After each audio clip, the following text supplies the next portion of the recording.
Good morning. Standard 9th, subject English. आज हम next poem करने जा रहे हैं। बड़े ध्यान से आपने पोएम को सुनना है, एक एक मैसेज इसका गैन करना है। Poem name the lake isle of Innisfree. इन सफरी एक जगह का नाम है। जैसे आप हरिद्वार की बात करें, भुना की बात करें, फतेहाबाद की बात करें, तो इनी सफरी झील का एक टापू, आइसलैंड होता है टापू, लेक झील आप जानते हैं। Innisfree name of a place. Poem से आप वाकिफ होंगे। Written by William Butler Yeats. और इस कवि जो इसने इस पोएम को लिखा उनका नाम है विलियम बटलर ईट्स। बहुत ही शानदार कविता। तो विलियम बटलर ईट्स, आप जो जो आगे क्लासेस में जाएंगे, बहुत ही शानदार, हर पोएम का एक बहुत बड़ा मीनिंग। क्या लिखा? आई विल अराइज मीन उठना, कि मैं उठ जाऊंगा, जैसे सुबह नेचुरल सभी उठते हैं। एंड गो नाउ, और अब चला जाऊंगा। एंड गो टू इनी सफरी। इनी सफरी वो जगह है, पर्वतों के बीचों बीच जाना सड़क है, ना कोई दूसरा रास्ता है। जिस प्रकार हमारे हरिद्वार या दूसरे उस माउंट एवरेस्ट हिमालय पर्वत पर जाते हैं, तो ऐसी जगह। और कवि कहता है कि मैं सुबह उठकर तुरंत आज इन सफरी के लिए निकल जाऊंगा।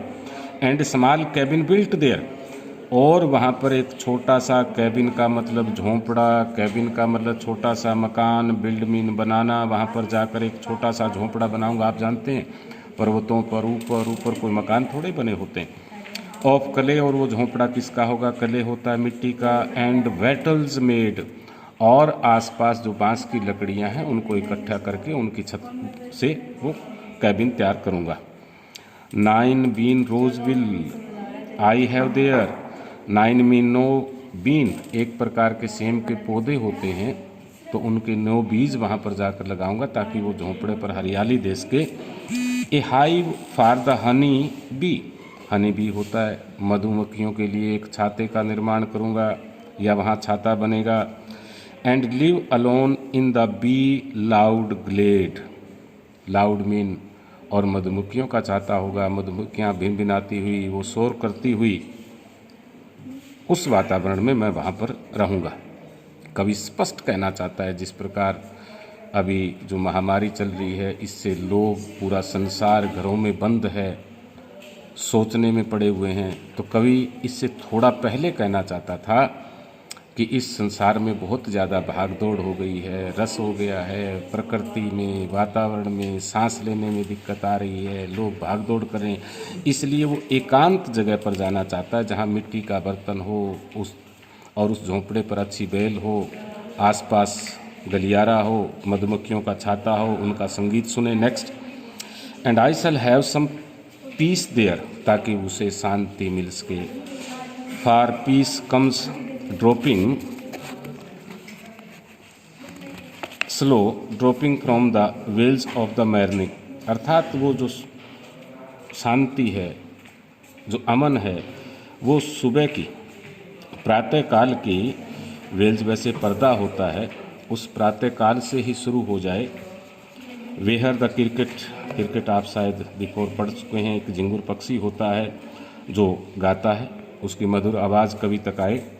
There midnight's all a glimmer and noon a purple glow, और उस पूरी आधी रात में आसमान खुला, चमकता आसमान, चमकते सितारे, प्रकृति का वो नज़ारा वो स्पष्ट देख सके।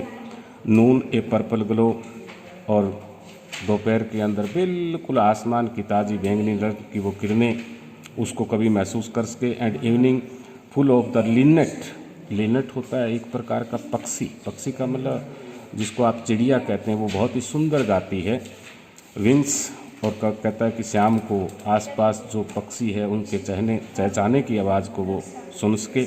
ऐसी जगह कवि जाना चाहता है। यानी कि आप पिछले 1-1.5 महीने से घरों में बंद हैं, और ये कवि ने तो बहुत पहले बता दिया था कि इस प्रकार का अशुद्ध वातावरण हो जाएगा कि आपको घरों में बंद होना पड़ेगा।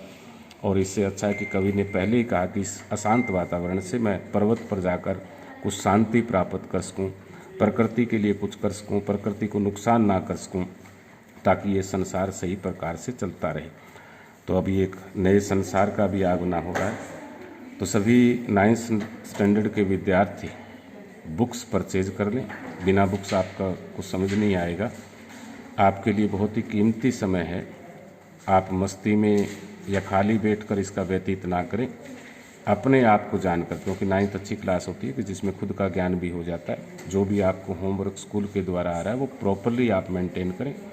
3 बड़े साइज के रजिस्टर ले लें, उसमें 2-2 सब्जेक्ट, यानी कि अभी से अपना फिर होमवर्क करना शुरू कर दें। आप ये मान के चलें कि आप क्लासरूम में हैं, आप स्कूल में हैं, और पेरेंट्स की सलाह से मीन्स उनकी डिज़ायर है कि आप पूरा प्रॉपर काम करेंगे। Thank you all of you.